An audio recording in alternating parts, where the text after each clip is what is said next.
જય ગુરુદેવ વિદ્યાર્થી મિત્રો, ચાણક્ય વિદ્યાલયમાં આપનું સ્વાગત છે। આજે આપણે વાત કરવાની છે ધોરણ 11નો 12મો પાઠ છે, જેનું નામ છે પ્રસંગ દીપ। પ્રસંગ દીપ એટલે અમુક પ્રકારના પ્રસંગો। હવે એના લેખક ભરત ભટ્ટ છે। સૌપ્રથમ આપણે ભરત ભટ્ટનો પરિચય મેળવીએ કે ભરત ભટ્ટ કોણ હતા, એનો જન્મ અને એમને લખેલા પુસ્તકો, અને ત્યારબાદ આ પાઠમાં આવતા જે વાત છે એનો સંક્ષિપ્ત પરિચય મેળવીશું। ભરત નાનાભાઈ ભટ્ટનો જન્મ ભાવનગરમાં થયો હતો। તેમણે ગ્રામ દક્ષિણા મૂર્તિ આંબલા, લોકભારતી સણોસરા, ગુજરાત વિદ્યાપીઠ અમદાવાદ તથા સૌરાષ્ટ્ર યુનિવર્સિટી ભાવનગરમાં અભ્યાસ કર્યો છે। એણે આ બધી સંસ્થાઓની અંદર થોડો અભ્યાસ કરેલો।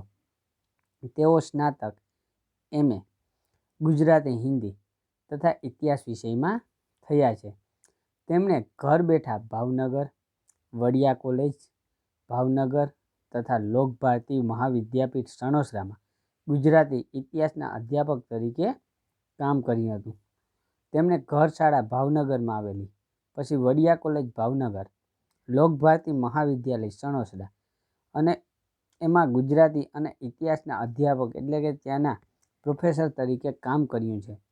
તેઓ ઈસવીસન 2000માં નિવૃત્ત થઈ અને હાલ અત્યારના સમયમાં અમદાવાદમાં સ્થાયી થયા, અમદાવાદની અંદર પોતે રહે છે। તેઓ સાહિત્ય, ઇતિહાસ, રમતગમત, ભૂગોળ, કેળવણી, પ્રવાસ અને આધ્યાત્મિક સાહિત્ય ઉપર લેખન કરતા રહ્યા। તેમણે કુલ 25 પુસ્તકો આપ્યા અને એમના પુસ્તકોની સંખ્યા આપણે જોઈએ તો 25 જેટલા પુસ્તકો એણે લખેલા છે। તેમના પુસ્તકો આનંદ મંગલ લોકને 2009નો ગુ. સા. એટલે ગુજરાત સાહિત્ય અકાદમીનો પ્રથમ પુરસ્કાર પણ પ્રાપ્ત થયેલો। વિદ્યાર્થીનું માનસ હંમેશા કલ્પનાશીલ હોય છે। હવે આ પાઠની આપણે વાત કરીએ કે આ પાઠમાં શું કહેવા માંગ્યું, તો કે કોઈ પણ પ્રકારનો વિદ્યાર્થી હોય એ વિદ્યાર્થીનું માનસ એટલે કે એનો મગજ છે હંમેશાને માટે કલ્પનાશીલ એટલે કે કલ્પનામાં રાજતો હોય। એમાંય વિદ્યાર્થીનું જૂથ એકત્ર થયા પછી તો પૂછવું જ શું, અને એમાંય જો વિદ્યાર્થીનું જૂથ હોય એ એકત્રિત થઈ જાય એટલે કે ભેગું થઈ જાય, ત્યાર પછી તો એ વિદ્યાર્થીને પૂછવું જ શું કે શું કરવું અને શું ન કરવું। નીત નવા પ્રશ્નો આવે, કલ્પનાઓ અને નવી કલ્પનાઓ કરે કે આપણે આમ કરીએ તો એમના મનમાં ન જાગે તો નવાય। અને જો આવા વિદ્યાર્થી ભેગા થયા હોય ને એના પ્રશ્ન એના મનની અંદર જો પ્રશ્ન ના જાગતો હોય તો આપણે નવાઈ પામવું જોઈએ। અહીં દક્ષિણામૂર્તિ ભાવનગર સંસ્થામાં વિદ્યાર્થીઓના ચિત્તે આકાર લેતી કલ્પનાઓ અને પ્રસંગોનું એક ઉત્તમ અધ્યાપકની અદાથી નાનાભાઈએ કરેલું નિરાકરણ પ્રેરણાદાયી છે। અહીં જે આપવામાં આવેલું છે એમાં દક્ષિણામૂર્તિ જે ભાવનગરની સંસ્થા છે એ સંસ્થાની અંદર વિદ્યાર્થીના ચિત્તમાં એટલે કે વિદ્યાર્થીના મનમાં અમુક કલ્પનાઓ આકાર લેતી હતી કે આપણે આમ કરીએ તો, આપણે આમ કર્યું હોય તો એ કલ્પનાઓ અને એ કલ્પનાના પ્રયોગનો એક ઉત્તમ અધ્યાપક તરીકે, એક સારા અધ્યાપક તરીકે નાનાભાઈએ કરેલું નિરાકરણ, એની જે સમસ્યાઓ હતી, એનું જે કલ્પના હતી એ કલ્પનાનું નિરાકરણ એક અધ્યાપક તરીકે, ઉત્તમ અધ્યાપક તરીકે એનું નિરાકરણ કરી અને પ્રેરણાદાયી પ્રસંગ આપણે 2 પ્રસંગો આપ્યા। પ્રશ્નોને દબાવી દેવાથી પ્રશ્નનું નિર્મૂળ થતું નથી। આપણે પ્રશ્નને દબાવી દઈએ, કોઈ તમને એમ કહે કે આપણે આમ કર્યું હોય તો કે એમ ના કરાય, એમ ન જ કરવું જોઈએ, આમ તું ન કરતો તો એનાથી નિર્મૂળ થતું નથી એટલે કે એ પ્રશ્ન વયો જતો નથી। અનુભવી દ્રષ્ટા, એક તો અનુભવી દ્રષ્ટા હતી કોની, તો કે નાનાભાઈની, પાછા ઉત્તમ શિક્ષક અને કેળવણીકાર, જેથી વિદ્યાર્થીઓ સાથેના વ્યવહારનું અહીં નિરૂપણ થયું છે। એક ઉત્તમ અનુભવી એની દ્રષ્ટા હતી, પછી ઉત્તમ શિક્ષક અને કેળવણીકાર તરીકે વિદ્યાર્થીઓ સાથે એનો વ્યવહાર કેવો છે એનું પણ નિરૂપણ આપણને કર્યું છે। આ પ્રસંગો આશરે ઈસવીસન 1925ની આજુબાજુના છે અને આ 2 પ્રસંગો આપવામાં આવ્યા છે ઈસવીસન 1925ની આસપાસ। કઈ જગ્યાએ, તો તે દક્ષિણામૂર્તિ ભાવનગર સંસ્થામાં થયેલા હતા એની વાત અહીં કરવામાં આવી। નાનાભાઈ ભટ્ટ પ્રસંગ દીપમાંથી આ પ્રસંગો લીધા છે અને નાનાભાઈ ભટ્ટ નામનો પ્રસંગદીપનો જે એનો એક ગ્રંથ છે એ ગ્રંથની અંદરથી આ લેવામાં આવેલા 2 અલગ અલગ પાઠ છે, જેમાં પહેલો આપણે વાત કરીએ તો કે તોફાની દિન કેળવણીનું ઉર્મી કાવ્ય. આજે દક્ષિણામૂર્તિમાં ધમાલ ચાલી રહી છે. આજે તમે જોવા જાઓ તો દક્ષિણામૂર્તિની અંદર ધમાલ ચાલી રહી હતી. આ સંસ્થાની અંદર વિદ્યાર્થીઓ અનેરા ઉત્સાહથી કશાકની તૈયારી કરી રહ્યા હતા અને વિદ્યાર્થીઓ અનેરો ઉત્સાહ, એની અંદર કંઈક અલગ પ્રકારનો ઉત્સાહ જાગ્યો હતો અને કોઈ એવી વસ્તુની તૈયારી કરતા હતા. હવે વાત એમ હતી, તૈયારી કેની કરતા હતા તો કે થોડા દિવસ પહેલાં કેટલાક વિદ્યાર્થીઓ નાનાભાઈ પાસે ગયા. નાનાભાઈ, આપણે ઘણા દિન ઉજવીએ છીએ. એ વિદ્યાર્થીઓએ કહ્યું કે નાનાભાઈ, આપણે જે ઘણા દિવસ ઉજવીએ છીએ, જેમાં સફાઈ દિન ઉજવીએ, સ્વાવલંબન દિન ઉજવીએ, વિનય દિન ઉજવીએ, સ્વયં શિક્ષક દિન ઉજવીએ વગેરે, આવા બધા દિવસો ઉજવીએ, તો પછી આપણે એક દિવસ તોફાન દિન ઉજવીએ તો કે એક દિવસ એવો રાખીએ કે તોફાન દિન ઉજવીએ. નાનાભાઈ કોઈ પણ બાબતનું મૂળ તરત પારખી શકતા, અને નાનાભાઈ હતા એ કોઈ પણ બાબતનું મૂળ પારખી શકતા હતા કે એના પરિણામ શું આવશે અને આ પ્રશ્નને કઈ રીતે દબાવવો, કોઈ પણ વાત ક્યાં પહોંચશે અને કોઈ પણ વાતને કેટલી આગળ લઈ જવી, શું પરિણામ લાવશે એ વાત કે શું પરિણામ આપશે, કેવી રીતે તેમને વળાંક આપી શકાય અને એ વાતને કઈ રીતે વળાંક કે એ પ્રસંગને બીજે કઈ રીતે વાળી લેવો, એ બધું જ તેઓ તરત જોઈ શકતા હતા. નાનાભાઈ તરત જાણી શકતા હતા કે આને આમ નહીં અને આમ આ પ્રશ્નને દબાવી દઈશું અથવા તો આ પ્રશ્નને આપણે નિરાકરણ લઈ લેશું, એ બધું જાણતા, એવા તૈયાર હતા. વિદ્યાર્થીઓના સૂચનમાં રહેલી બધી શક્યતાને પારખી લઈ નાનાભાઈ હસી અને કહે, વિદ્યાર્થીઓના સૂચનમાં જે શક્યતા હતી એને ખબર પડી ગઈ કે આવી શક્યતાઓ છે અને આવું થઈ શકે છે, એ પારખી લીધું. અને પછી નાનાભાઈએ હસી અને કહ્યું, જરૂર ઉજવીએ, કે આપણે જરૂર ઉજવશું, શા માટે નહીં. તોફાન દિનના દિવસે બધા કોઈ પણ તોફાન કરવાની છૂટ એમ જ ને, વિદ્યાર્થીએ પૂછ્યું. એટલે વિદ્યાર્થીઓ ભેગા મળીને પૂછ્યું તો કે આપણે તોફાન દિન ઉજવવો અને તોફાન દિવસના દિવસે આપણે બધાએ ભેગા મળી અને તોફાન કરવાની છૂટ ને, આપણે બધાએ જે તોફાન કરવું હોય તે કરી શકીએ. એટલે નાનાભાઈએ કહ્યું હા એમ જ. નાનાભાઈએ શાંતિથી જવાબ આપ્યો, હા, એ જે તોફાન કરવું એ કરજો. એટલે તરત છોકરાઓ તોફાનની યાદી બનાવવા લાગ્યા. એક વિદ્યાર્થી બોલ્યો ગેલમાં, એટલે મજાકમાં આવી ગયો અને બોલ્યો, રસોડામાં જોઈ અને દહીં ખાંડ ખાઈ જવાના, એમ કેવી મજા, કે આપણે તો રસોડામાં જઈ અને દહીં ને ખાંડ ખાઈ જવું, કેવી તોફાન કરવાની મજા આવશે. તો બીજા વિદ્યાર્થીએ તરત કહ્યું, કોઠારમાંથી ગોળ ઘી ખાવાના અને કોઠારમાં જવાનું, એટલે કે જે ભંડારાનો રૂમ હતો એ ભંડારામાં જવું અને ત્યાંથી કે આપણે બીજા ત્યાં જઈ અને ઘી ગોળ ખાવાના. બીજા વિદ્યાર્થીઓ જે બોલતો હતો એના સિવાયના બધા વિદ્યાર્થીઓ હોઠ ઉપર જીભ ફેરવી. તોફાન એટલે તોફાન, આ બધું જ તોફાનમાં આવી શકે અને તોફાન દીવે તેમ કરી શકાય. નાનાભાઈએ ગાંભીર્ય ધારણ કરી અને કહ્યું, અને નાનાભાઈ તરત ગંભીર થઈ ગયા અને ગંભીરતાથી કહ્યું કે તોફાન એટલે તોફાન, તોફાન દિન રાખ્યો અને ત્યારે તોફાન કરવાનું એટલે કરવાનું. આ બધું જ તોફાનોમાં આવી શકે છે અને આ બધી જ વસ્તુ જે તોફાનમાં આવી જવી જોઈએ.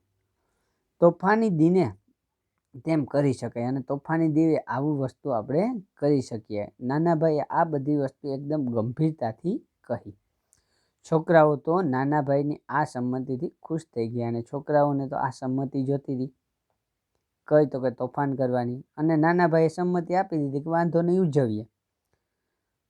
તો પછી બધા ખુશ થઈ ગયા. પૂછ્યું અને નાનાભાઈને પૂછ્યું, નાનાભાઈ તો અમે તોફાન દિનની તૈયારી કરીએ ને? અને એક વિદ્યાર્થી પૂછ્યું કે તો નાનાભાઈ અમે કે તોફાનની તૈયારી કરીએ ને?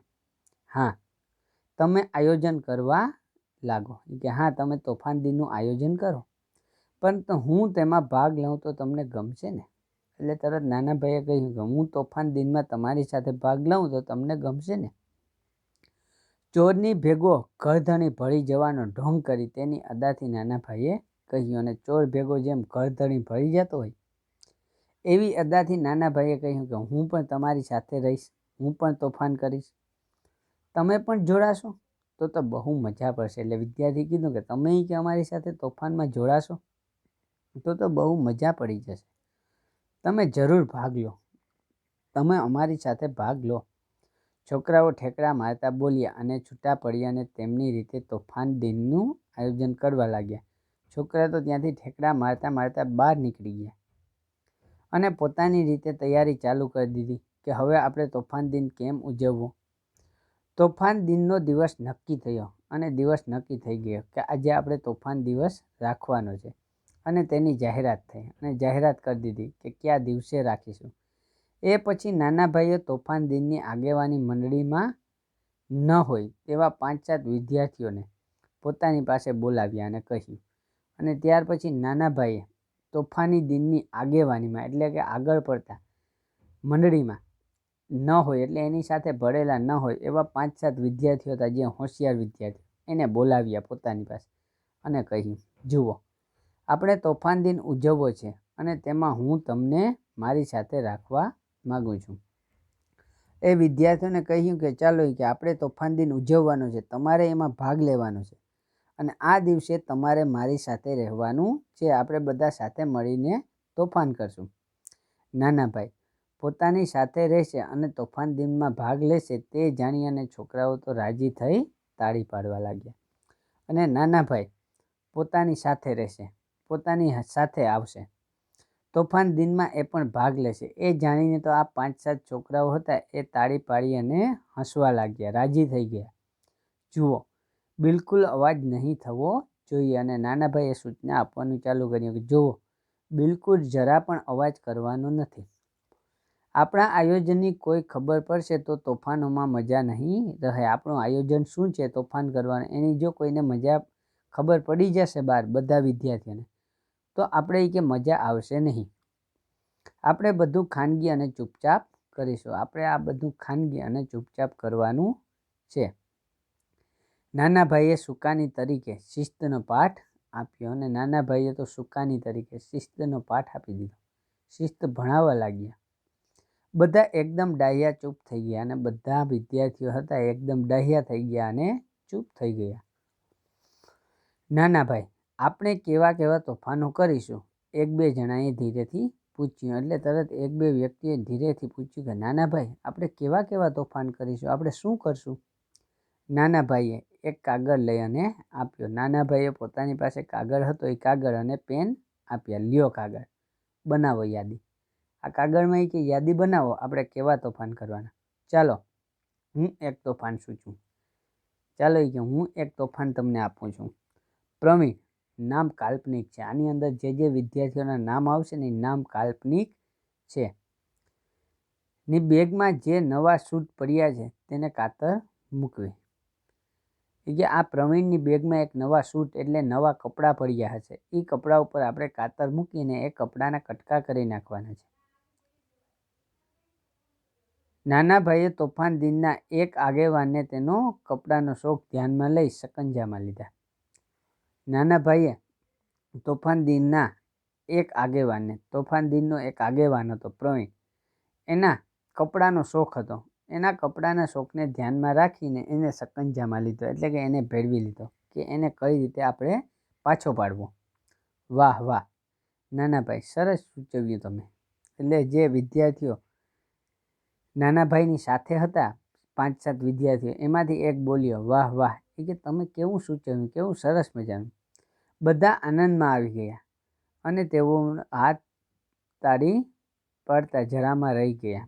બધા આનંદમાં આવી ગયા અને બધા જ હાથ તાળી પાડતા, એટલે કે તાળીઓ પાડવામાં જરામાં રહી ગયા. કોઈએ તાળી પાડી નહીં. તેઓને તોફાનની દિશા મળી ગઈ. હવે તો આ વિદ્યાર્થીને તોફાનની દિશા મળી ગઈ હતી કે કઈ રીતે આપણે તોફાન કરવા. યાદીમાં ઉપરનું લખાણ છે ત્યાં બીજા આગેવાનને સાંભળતા નાના ભાઈ કહે, યાદીમાં ઉપરનું એક તો લખાણ હતું, ત્યાં જ એક બીજો આગેવાન, એટલે કે જે તોફાન કરવા કહેવામાં આવ્યું હતું ને કે તોફાન દિવસની ઉજવણી કરવી, એમાં એક આગેવાન હતો. એ આગેવાન ધ્યાનમાં રાખી અને કહ્યું, લખો, ગિરીશની બાબરીમાં રાત્રે કાતર ચલાવવી. ગિરીશની બાબરી એટલે કે ગિરીશના વાળ હતા, એ વાળમાં રાતે કે આપણે કાતર મૂકી દેવી. પટિયાના શોખીન ગિરીશની હાલત કલ્પી સૌ મોં મલકાવે છે. પટિયાનો શોખીન આ ગિરીશ હતો, વાળ ઓરાવવાનો અને વાળનો શોખીન હતો. એ ગિરીશની હાલત કલ્પે છે કે એની જો વાળ કપાઈ જશે તો એની હાલત કેવી થશે। એ બધું યાદ આવે છે જે 5-7 વિદ્યાર્થીઓ હતા તેમને, અને સૌ મોં મલકાવે છે, બધા હસવા લાગે છે। ત્યાં એક વિદ્યાર્થીએ ત્રીજું નામ દઈ અને કહ્યું, ત્યાં જ એક વિદ્યાર્થીએ ત્રીજું નામ દીધું, મહેન્દ્રનું ટાંકું તોડી તેમાં કરેલું સુશોભન બગાડવું। મહેન્દ્રનું કે ટાંકું તોડી નાખવું એટલે કે મહેન્દ્રએ જે વસ્તુ બનાવેલી હતી એ વસ્તુને તોડી નાખવી, અને તેમાં જે સુશોભન એટલે કે જેમાં છે સારી વસ્તુ કરી હતી ને એને આપણે બગાડી નાખવી।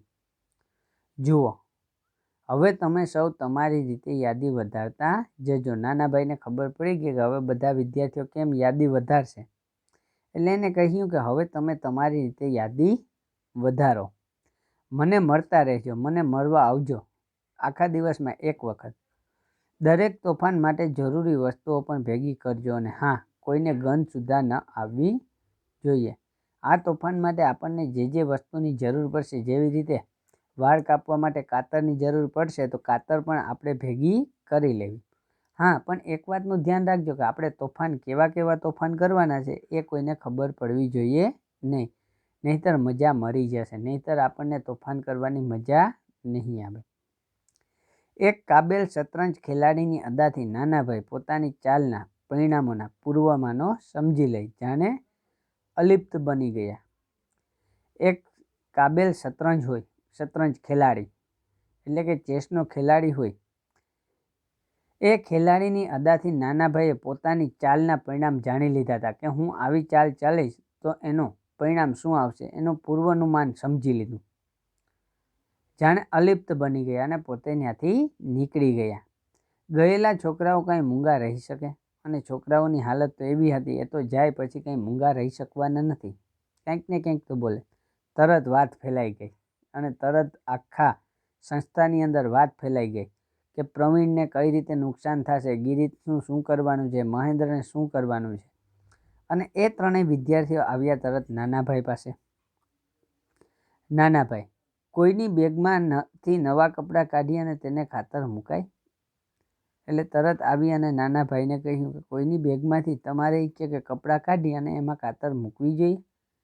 નાનાભાઈએ ધાર્યો હતો તેવો જ પ્રશ્ન પ્રવીણે પૂછ્યો, અને નાનાભાઈએ જેવો ધાર્યો હતો કે હું આવું કરીશ તો આવો પ્રશ્ન મારી સામે આવશે, અને પ્રવીણે પ્રશ્ન પણ એવો જ પૂછ્યો, કોઈક એવું તોફાન કરે તો આપણાથી ન કહેવાય। નાનાભાઈએ ઠંડે કલેજે કહ્યું, એટલે નાનાભાઈએ તરત પોતાનું કલેજું ઠંડુ રાખ્યું અને કહ્યું કે તોફાન દિવસના દિવસે આપણે તોફાન કરવાની છૂટ આપી, તો જો કોઈ આવું તોફાન કરે તો આપણે તેનાથી ના પાડી શકાતી નથી।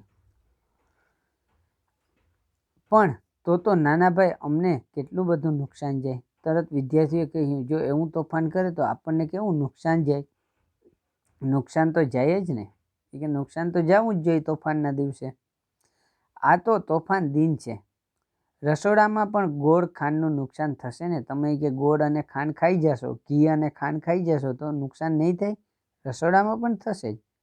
નાનાભાઈ ગંતવ્ય તરફ આગળ વધતા બોલ્યા, ગંતવ્ય એટલે પોતાનું જે સ્થળ હતું જ્યાં તોફાન દિન કેન્સલ કરાવવાનો હતો, પણ કઈ રીતે કરાવવો એ મગજમાં હતું એના, તો પોતાને જ્યાં જવું હતું એના તરફ હવે આગળ વધે છે। પણ એ તો સંસ્થાને નુકસાન થયું કહેવાય, એટલે તરત એક વિદ્યાર્થી બોલે છે કે હા, એ કે એ નુકસાન છે, પણ એ કોને નુકસાન થયું કહેવાય, તો કે આ નુકસાન છે એ તો સંસ્થાને નુકસાન થયું કહેવાય, આપણને કોઈને નુકસાન થતું નથી। જ્યારે આ તો વિદ્યાર્થીએ નુકસાન જાય, વિદ્યાર્થી ભેદ બતાવતા બોલ્યો, પણ વાક્ય પૂરું કરતા પહેલા જરા ધીમો પડ્યો। એટલે વિદ્યાર્થીએ ભેદ દર્શાવ્યું કે એ તો ગોળ અને ખાંડ ખાવાય તો સંસ્થાનું નુકસાન છે, આપણું નથી, અને તમે કપડાં તોડી નાખશો તો એ તો વિદ્યાર્થીનું નુકસાન છે। આવો ભેદ બતાવતા વિદ્યાર્થી બોલતો હતો, પણ બોલતા બોલતા જ્યારે છેલ્લે પૂગ્યો ત્યારે એનો અવાજ ધીમો પડી ગયો। તો તોફાન દિનમાં માત્ર સંસ્થાને નુકસાન થાય એ જ તોફાન આવે એમ ને? એટલે નાનાભાઈએ તરત વેધકતાથી, જે નાનાભાઈએ ધારેલું હતું એવું તરત એને સૂચના આપી કે તો તમે એમ માનો છો કે તોફાન દિનના દિવસે આપણે સંસ્થાને જ નુકસાન જવું જોઈએ, તમને કોઈને નુકસાન થવું જોઈએ નહીં, એવું ને? જેમ સંસ્થાને નુકસાન જાય તેમ તમને પણ નુકસાન થાય ને, મને પણ નુકસાન થાય. જેમ સંસ્થાને નુકસાન જાય કે સંસ્થાના ઘી ખાંડ ગોળ ખાઈ જાવ એને નુકસાન થાય, એમ તમને પણ નુકસાન થવું જોઈએ અને મને પણ તોફાન દિવના દિવસે નુકસાન થવું જ જોઈએ. તોફાન દિન તો બધાને સરખો જ લાગુ પડે ને, અને તોફાન દિવસ તો એ કે સરખો જ લાગુ પડવો જોઈએ. એ પછી તમે હોય કે હું હોય, ગમે તે હોય. બોલો, એવો તોફાન દિન ઉજવવો છે ને? નાના ભાઈએ ઉમેર્યું. અને નાના ભાઈએ કહ્યું કે બોલો એ કે આવો તોફાન દિન આપણે ઉજવવો ને, નુકસાન બધાને થવું જોઈએ. કોઈ શું બોલે, પણ આ વાતમાં હવે શું બોલે? અંદરો અંદર ગુપચુપ અને હાના થવા લાગ્યા, અને અંદરો અંદર હવે તો ગુપચુપ થવા લાગ્યા અને હાના કરતા હતા. એક કે ઉજવવો, એક કે નહીં. જુઓ, અહીં અંદરો અંદર વાદ વિવાદ ન કરો. એટલે નાના ભાઈએ કહ્યું કે જુઓ, તમે અંદરો અંદર વાદ વિવાદ ન કરો, બધા જ વિદ્યાર્થીઓને ભેગા કરો. તમે ક્યાંક આખી સંસ્થાના વિદ્યાર્થીઓને ભેગા કરી લ્યો. તોફાન દિન રાખવો કે નહીં તે આપણે સૌ સાથે મળીને નક્કી કરીએ. આપણે બધાએ કે સાથે મળીએ અને નક્કી કરીએ કે તોફાન દિન રાખવો કે નહીં. અને રાખવો હોય તો આ રીતે બધાને નુકસાન થવું જોઈએ. બધા નાના ભાઈની હાજરીમાં મળ્યા અને બધા વિદ્યાર્થીઓ નાના ભાઈની હાજરીમાં મળી જાય છે અને પોતે જે આકર્ષણ અને લાભપ્રદ કાર્યક્રમ મનાવતા હતા તેની પર ગંભીરતાથી ચર્ચા વિચારણા કરી. અને પોતે આ એક આકર્ષક અને લાભપ્રદ, પોતાના માટે એક લાભદાયી પ્રસંગ હતો, કાર્યક્રમ હતો. એ કાર્યક્રમ મનાવવાની તૈયારી પૂરજોશથી ચાલતી હતી. એ કાર્યક્રમ ઉપર હવે ગંભીર ચર્ચા વિચારણા થઈ. તેઓ તોફાન દિનની મધુર કલ્પના સર્જવા માટે ફળદ્રુપ ભેજું ધરાવતા હતા. અને જે વિદ્યાર્થીઓ તોફાન દિનની મધુર કલ્પનાઓ સર્જવા માટે ફળદ્રુપ એટલે સારામાં સારું ભેજું, સારામાં સારો મગજ ધરાવતા હતા કે આપણે કઈ રીતે નુકસાન કરવું, તેઓએ આ સભામાં તોફાન દિન બંધ છે એમ જાહેર કર્યું. અને આવા જ વ્યક્તિએ હું જાહેર કર્યું કે આપણે તોફાન દિવસ રાખવો નથી. હવે શતરંજ કહો, નાટક કહો, યુદ્ધ કહો, જે કહો તે, પણ તેમાં ખેલનાર જુદા જુદા હતા, પણ એમાં રમનારા વ્યક્તિઓ જુદા જુદા જ હતા ને તેના ખેલનારા દૂર અદ્રશ્ય અલગ હતા. અને એને ખેલનારા વ્યક્તિઓ હતા એ પણ કેવા હતા તો કે અદ્રશ્ય અને દૂર. નાનાભાઈએ આમ યુવા કેળવણીની એક અદ્ભુત ચાલ ચાલી બતાવી. અને નાનાભાઈએ આમ યુવાનોને કઈ રીતે કેળવણી આપવી એની એક અદ્ભુત ચાલ ચાલી આપી. હવે આપણે આના બીજા પ્રસંગની વાત કરીએ તો બીજો પ્રસંગ છે દક્ષિણામૂર્તિના ઉત્તમ કુમારો. દક્ષિણામૂર્તિને જે સંસ્થા હતી એ મૂર્તિના એક સારા કુમારો, એની આપણે વાત કરીએ. વિદ્યાર્થીઓની કલ્પના શક્તિ મને લાગે છે કે કવિ સાથે જ સરખાવી શકાય. અને વિદ્યાર્થીની કલ્પના શક્તિ કેવી હોય, એ કલ્પના કેવી કરે, અને આ વિદ્યાર્થીની કલ્પનાને તો આપણે કવિની સાથે, કવિ જેવી કલ્પના કરે છે એવી કલ્પના સાથે આપણે સરખાવી શકીએ. એકવાર દક્ષિણામૂર્તિ વિનય મંદિરના આવા પ્રખર કાલ્પનિકો નાના ભાઈને કહે. એક વખત દક્ષિણામૂર્તિ વિનય મંદિરના આવા પ્રખર કાલ્પનિકો હતા. એને કલ્પના કંઈક થઈ કે આપણે આમ કરીએ તો. અને એવા કલ્પનાવીરો નાનાભાઈ પાસે ગયા અને નાનાભાઈને કહે, નાનાભાઈ, તમે સંસ્થામાં વિદ્યાર્થીઓ સ્વરાજની વાત કરો છો. તમે એ કે નાનાભાઈ એવી વાત કરો છો આ સંસ્થાની અંદર કે વિદ્યાર્થીએ પોતાની રીતે સ્વરાજ થવું જોઈએ, પોતાના રીતે આત્મનિર્ભર બનવું જોઈએ ને સંયમ શિક્ષક દિનનું મહત્ત્વ સમજાવો છો. અને સંયમ શિક્ષક દિન એટલે કે તમે પોતાની રીતે શિક્ષણ લેવાની પણ વાત સમજાવો છો. તો સંસ્થા ચલાવવાનું અમને વિદ્યાર્થીઓને સોંપો તો તમે કે સંસ્થા પણ અમને જ ચલાવવા આપી દો ને, અમે પણ સંસ્થા ચલાવીએ. હા, તમે સંસ્થા ચલાવો, એથી રૂડું શું? એ કે હા, એ કે તમે સંસ્થા ચલાવો, આનાથી રૂડું એટલે કે આનાથી સારી કઈ વસ્તુ છે? કાલે તમે ઓફિસમાં મને મળો એટલે આપણે બધી વિચારણા ગોઠવણ કરી લઈએ. કાલે એ કે તમે ઓફિસમાં આવો અને મને મળો, આપણે બધી વિચારણા અને બધી ગોઠવણ કરી લઈએ. નાનાભાઈએ તરત સંમતિ આપતા કહ્યું. નાનાભાઈએ તરત સંમતિ આપી દીધી. વિરાટ રાજાનો કુંવર ઉત્તરકુમાર જેવી તૈયારી સાથે કૌરવ સેનાને હરાવવા અને ગોવાળોની ગાયો છોડાવવા નીકળી પડ્યો હતો, તેવી જ તૈયારી સાથે બીજા દિવસે વિદ્યાર્થીઓ નાનાભાઈને તેમની ઓફિસમાં મળવા લાગ્યા. વિરાટ રાજાનો જે કુંવર એટલે કે વિરાટ રાજાનો પુત્ર હતો, એ વિરાટ રાજાનો પુત્ર ઉત્તરકુમાર, એમણે જેવી તૈયારી સાથે એટલે કે અધકચરી તૈયારી સાથે કૌરવ સેનાને હરાવવા માટે અને ગોવાળોની ગાયોને છોડાવવા માટે નીકળી પડ્યો. એ ત્યાંથી નીકળી પડે છે. તેવી જ તૈયારી સાથે, આવી તૈયારી સાથે બીજા દિવસે પેલા વિદ્યાર્થીઓ પણ નાના ભાઈની ઓફિસમાં આવ્યા એને મળવા. પ્રતિનિધિઓ ઓફિસમાં પહોંચ્યા એટલે નાના ભાઈ કહે, આ પ્રતિનિધિ ઓફિસમાં પહોંચી ગયા એટલે નાના ભાઈએ કહ્યું, આવી ગયા તમે કે બધા આવી ગયા છો? ચાલો, મેં બધી તૈયાર જ રાખ્યું છે, મેં બધું તૈયાર કરી દીધું. તમે સંસ્થા સંભાળો છો ને? તમે કે સંસ્થા સંભાળવાના છો ને? મેં બધી તૈયારી આપી કે મારે કઈ રીતે તમને સોંપવું. અમે તો સાંભળવા તૈયાર જ છીએ, તમને શું લાગે છે? વિદ્યાર્થીએ કહ્યું. વિદ્યાર્થીએ તરત કહ્યું કે અમે તો સાંભળવા તૈયાર જ છે કે ક્યારે અમને સંસ્થા હલાવવા આપી દો, અમે તો તૈયાર જ છીએ. તમે તો બરાબર લાગે છે, મને તો બરાબર જ લાગે છે કે તમે સંસ્થા સંભાળો, અમારે એટલી ચિંતા ઓછી. મને તો કે બધું બરાબર લાગે, તમે છો એને આપી જ દઉં. તમે કે સંસ્થા સંભાળો તો અમારે એટલી ઉપાધિ ઓછી, ચિંતા ન કરવી. તો હવે તમે અમને સોંપો અને સમજાવો. એટલે તરત વિદ્યાર્થીએ કહ્યું કે તો અમને સોંપી દો અને સમજાવો કે અમારે કઈ રીતે સંસ્થા ચલાવી. જુઓ, પહેલાં તમે નક્કી કરો કે તમારામાંથી નિયામક કોણ થશે, એટલે હું તેને બધું કામ સોંપી દઉં.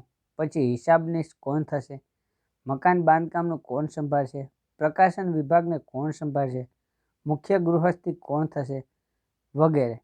પણ તમે નક્કી કરી નાખો કે તમે જ નક્કી કરી નાખો કે સૌથી પહેલાં તો નિયામક કોણ થશે, તો એને બધું કામ સોંપું.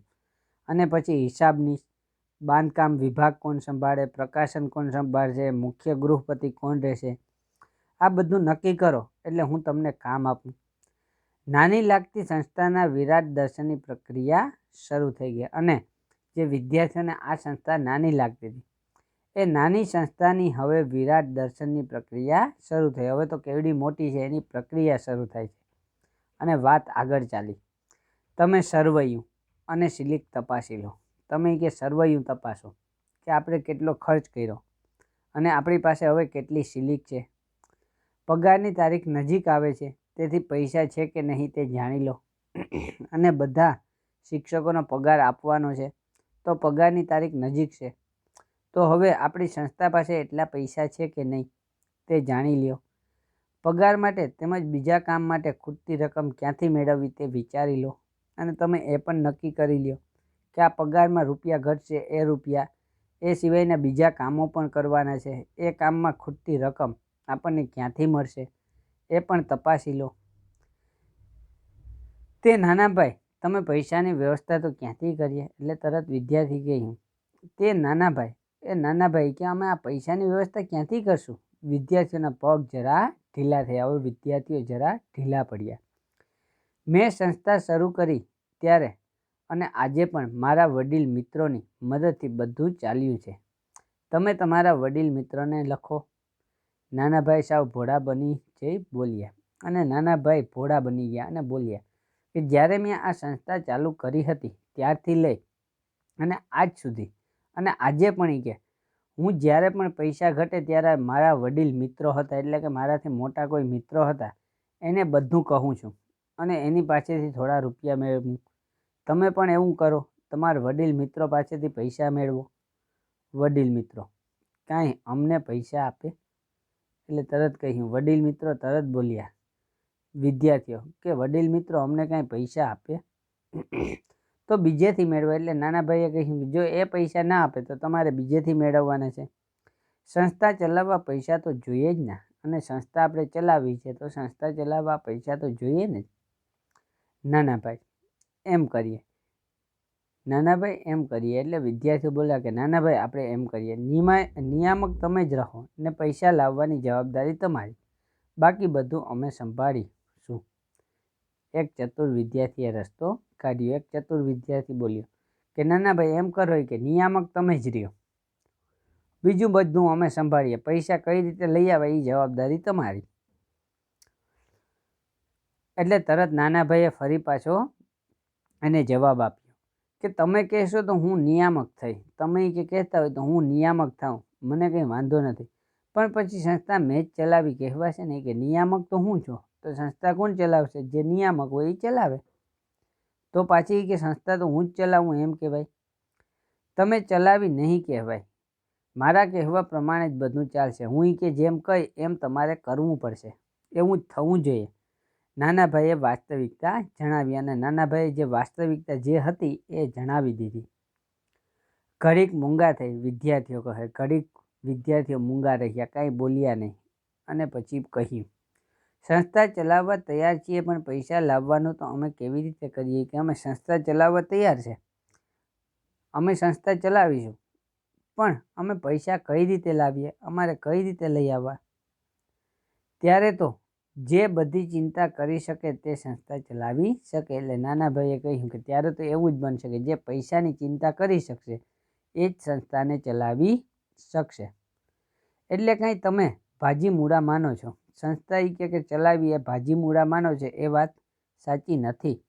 બોલો, તમે સંસ્થા સંભાળો છો ને? બોલો કે તમારે સંસ્થા સંભાળવી છે કે નહીં? નાના ભાઈએ જરાક કડાક અવાજે કહ્યું.